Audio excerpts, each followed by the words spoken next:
ఈ కూటమి ప్రభుత్వం అధికారంలోకి వచ్చినటువంటి ఈ యొక్క అతి కొద్ది 10 నెలల కాలంలోనే మరి ఇంత పెద్ద ఎత్తున అభివృద్ధి కార్యక్రమాలు, శంకుస్థాపన చేసేటువంటి కార్యక్రమాలు మరి ఈ రోజు చేపడుతున్నామని చెప్పి మీ అందరికీ కూడా మరి ఈ సందర్భంగా తెలియజేసుకుంటూ, ఎందుకు ఈ మాట చెప్తూ ఉన్నానంటే మీ అందరికీ తెలుసు 2024లో మీ అందరి ఆశీర్వాదంతో అధికారంలోకి వచ్చిన మనందరం కూడా. కానీ ఎటువంటి పరిస్థితుల్లో అధికారంలోకి వచ్చాం మనం? గత 5 సంవత్సరాల పాలన ఎట్లా ఉందో మీరందరూ కూడా మర్చిపోతూ ఉన్నారు రోజులు గడిచే కొద్ది. 5 సంవత్సరాలు నియంతృత్వమైనటువంటి పాలన, నిరంకుశత్వమైనటువంటి పాలన, ప్రజా వేదికను కూలగొట్టడంతో ప్రారంభమైనటువంటి పాలన. ఎంత దుర్మార్గంగా ఆ రోజునటువంటి ముఖ్యమంత్రి వ్యవహరించారు అని అంటే, ఆయన ముఖ్యమంత్రిగా ప్రమాణ స్వీకారం చేసినటువంటి మొదటి 10 రోజుల్లోనే ప్రజావేదికలో ఉదయం మీటింగ్ పెట్టుకుని సాయంత్రం ప్రజావేదికని కూలగొట్టేయండి ఆదేశాలు ఇచ్చినటువంటి ముఖ్యమంత్రి గత పాలనలో. మీ అందరికీ తెలుసు మన దేశంలో గాని, మన రాష్ట్రంలో గాని, మన సమాజంలో మనందరం ఎట్లా ఉంటామో. కనీసం మనకు హాని చేసేటువంటి పామును కూడా చంపడానికి 1-4 సార్లు ఆలోచిస్తాం చాలా మంది. విష సర్పాన్ని కూడా చంపడానికి 1-10 సార్లు ఆలోచిస్తాం మనం. అటువంటి దేశం ఈ దేశం. అటువంటి దేశంలో మరి ఆ రోజు ముఖ్యమంత్రి జగన్మోహన్ రెడ్డి గారు ఉదయం మీటింగ్ పెట్టుకుని సాయంత్రం ప్రజావేదికని కూలగొట్టేయండి అని అంటే, మొన్ననే ఆ ప్రజావేదికని కూలగొట్టి 5 సంవత్సరాలైంది, ఇంకా శిథిలాలు అక్కడే ఉన్నాయి. చంద్రబాబు నాయుడు గారు ఏదైతే నివసిస్తున్నటువంటి ప్రక్కన. అంటే మీకు గమనించండి ఏ రకమైనటువంటి క్రూరత్వమైనటువంటి పాలన. మన చంద్రబాబు నాయుడు గారు కూడా ముఖ్యమంత్రి అయ్యారు.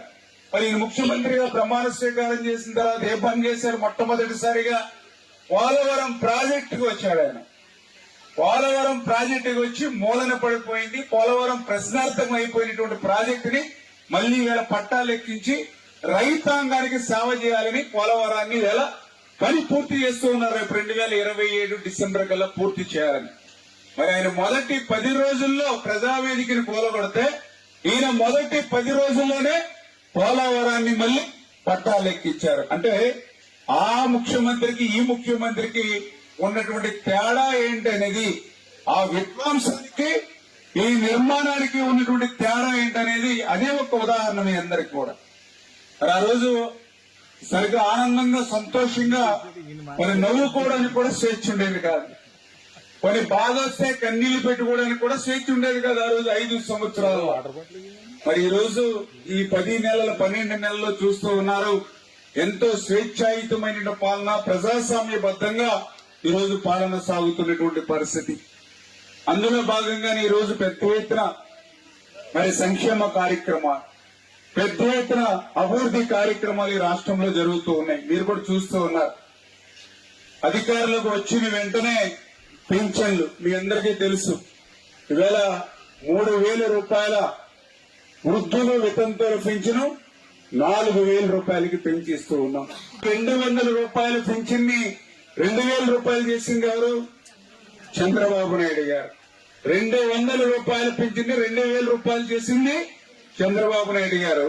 మరి తర్వాత 2,000 రూపాయల పింఛన్ని 3,000 రూపాయలు చేస్తానని చెప్పినటువంటి గత ముఖ్యమంత్రి ఆ 1,000 రూపాయలు పెంచడానికి ఎంతకాలం పట్టిందమ్మా? 1,000 రూపాయలు పెంచడానికి ఎంతకాలం పట్టింది? 5 సంవత్సరాలు పట్టింది. 5 సంవత్సరాలు 1,000 రూపాయలు పెంచడానికి 5 సంవత్సరాలు పట్టింది. 250 లెక్కన 5 సంవత్సరాలు పట్టింది. మధ్యలో ఓ సంవత్సరం 2,000 కూడా పెంచలేదు.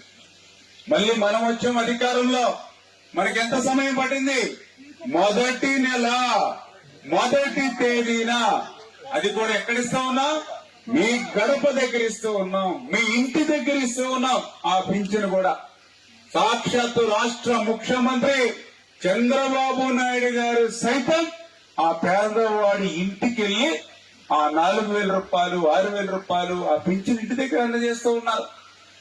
ఎందుకంటే ఈ మాట చెప్తున్నాను అంటే, ఆ రోజు ఎన్నికల ముందు వైసీపీ నాయకులు మీ ఊళ్ళల్లో కూడా చెప్పారు, రేపు చంద్రబాబు నాయుడు గారు వస్తే మళ్లీ మీ పింఛను కోసం సచివాలయాల దగ్గరికి వెళ్లాలి, మీ పింఛన్ల కోసం పంచాయతీల ఆఫీసుల దగ్గర బారులు తిరిగి ఎండల్లో వానల్లో తడుస్తూ ఉండాలని చెప్పారు.